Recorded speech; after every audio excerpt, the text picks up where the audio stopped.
Hi friends, welcome to செல்வ Vinayaka channel. இன்றைக்கி நம்ம சேனலில் என்ன பார்க்க போகிறோன்னா, சூப்பரான ஒரு vlog தாங்க பார்க்க போகிறோம். அதாவது vlog ப்ளஸ் குக்கிங். நம்ம வந்து காலையிலே பார்த்திங்கன்னா இந்த கார்டனை க்ளீன் பண்ணலாம் அப்படின்னு சொல்லிட்டு வந்தாச்சு. இந்த செம்பருத்தி பார்த்திங்கன்னா, இந்த கனகாமர கலர் செம்பருத்தி வந்து அங்கேயும் இங்கேயுமா நிறைய கலைகள் வந்து நிறைய அப்படியே அந்த பக்கம் அந்த பக்கமாக விரிஞ்சு போயிருந்தது. ஸோ அதெல்லாம் கட் பண்ணி விட்டுட்டு, நம்ம ஊரில் பார்த்திங்கன்னா 4-5 மாதம் சரியான மழை சீசன், அதாவது குற்றால சீசன் மழை. இப்போ தான் கொஞ்சமாக வெயில் எட்டி பார்த்துச்சு.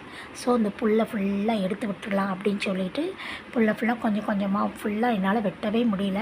அந்த அளவுக்கு டயர்டாகிடுது. காஃபியை வச்சு குடிச்சிட்டு சூப்பராக கொஞ்சம் கொஞ்சமாக நம்மளால் முடிஞ்ச அளவு கட் பண்ணுவோம் அப்படின்னு சொல்லிட்டு கொஞ்சம் கொஞ்சமாக வெட்டி விட்டுட்டேன். வெட்டி க்ளீன் பண்ணி நல்லா தூத்து அள்ளி போட்டாச்சு. தூத்து அள்ளி போட்டுட்டு நம்ம அதுக்கு முன்னாடி சூப்பு வச்சுட்டு தான் போயிருந்தோம். வெஜிடபிள் சூப்பு அதை ஊற்றி இந்த ஃப்ளாஸ்கில் ஊற்றி வச்சுருந்தேன். இது எவ்வளோ இருந்து ஹீட் இருக்கா என்னங்கிறத நான் தட்டி தட்டி பார்த்துட்ருக்கேன். பரவாயில்ல, இதில் 39 டிகிரி இருக்குது. ஸோ கொஞ்சம் சூடாக குடிக்கிற அளவுக்கு சூடில் தான் இருக்குது இந்த சூப்பு. ஒன்றும் இல்லைங்க, முட்டைக்கோஸு, அதுக்கப்புறம் வந்து கேரட்டு, பீன்ஸ் எல்லாம் போட்டால் ஒரு சூப்பு. அதையும் வெட்டி முடிச்சுட்டு வந்து ரொம்ப டயர்டாக இருந்தது. அதையும் குடிச்சிட்டு கொஞ்சம் ரெஸ்ட் எடுத்துகிட்டு பசி வந்துருச்சு. சூப்பு குடித்தோடனே நல்லா பசிக்க ஆரம்பிச்சிருச்சு. குக்கரில் இதை வச்சுட்டு தான் போயிருந்தோம். எல்லாமே நம்ம வந்து ஒரு இந்த புல் வெட்டான்னு நம்ம க்ளீன் பண்ணான்னு போயிட்டோன்னா பசி பயங்கரமாக வந்துடும்.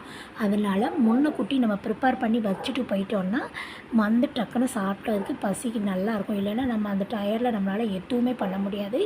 இதுக்கு பார்த்திங்கன்னா அவிச்ச கடலை அவிச்சு வச்சுருந்தேன்.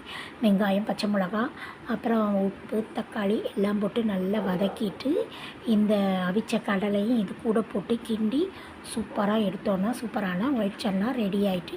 இதுக்கு மசால் பொடி அந்த மாதிரிலாம் எதுவும் போடல. சாம்பார் பொடி தான் கொஞ்சமாக போட்டிருக்கேன். அது கொஞ்சம் மஞ்சள் பொடி கொஞ்சம், இதுகள் தான் போட்டிருக்கேன். நம்ம வந்து கறி மசாலா அந்த மாதிரி எதுவும் போடலை. ஆல்ரெடி நம்ம வீட்டில் ஒரு பொடி ப்ரிப்பேர் பண்ணி வச்சுருந்தோம். அந்த பொடி தான் போட்டிருக்கேன். போட்டு செம்மையாக ரெடி பண்ணியாச்சு. இது வந்து கடலை இருத்த தண்ணி, அந்த தண்ணியை விட்டு இந்த கடலையும் போட்டு கிண்டி மார்னிங் வந்து இதை சாப்பிட்டாச்சு. சாப்பிட்டு நம்மளோட பிரேக்ஃபாஸ்ட்டையும் முடிச்சாச்சுங்க. இப்படி தான் நம்மளோட ரொட்டீன் போச்சுது. இந்த வீடியோ உங்களுக்கு பிடிச்சிருந்ததுன்னா நம்ம சேனலை லைக் பண்ணி சப்ஸ்கிரைப் பண்ணி சப்போர்ட் பண்ணுங்கள் friends. Thank you, take care. Next ஒரு இன்ட்ரெஸ்டிங்கான வீடியோவில் நான் உங்களை மீட் பண்ணுறேன். நம்ம சேனலை அப்படி சப்ஸ்கிரைப் பண்ணிக்கோங்க. உங்கள் ஃப்ரெண்ட்ஸு, உங்கள் ஃபேமிலிஸ் எல்லாருக்கும் ஷேர் பண்ணுங்கள் ஃப்ரெண்ட்ஸ். தண்ணியை ஊற்றி சூப்பராக கடலையை போட்டு கிண்டினோடனே செம்ம கிரேவி டைப்பில் செம்ம சூப்பராக நம்மளுக்கு இப்போ ரெடி ஆயிடுச்சு.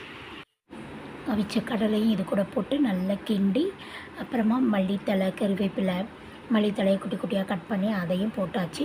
சூப்பராக கிண்டி இறக்கி ஒரு பவுலில் போட்டு சாப்பிட்டாச்சுங்க. செம சூப்பர்.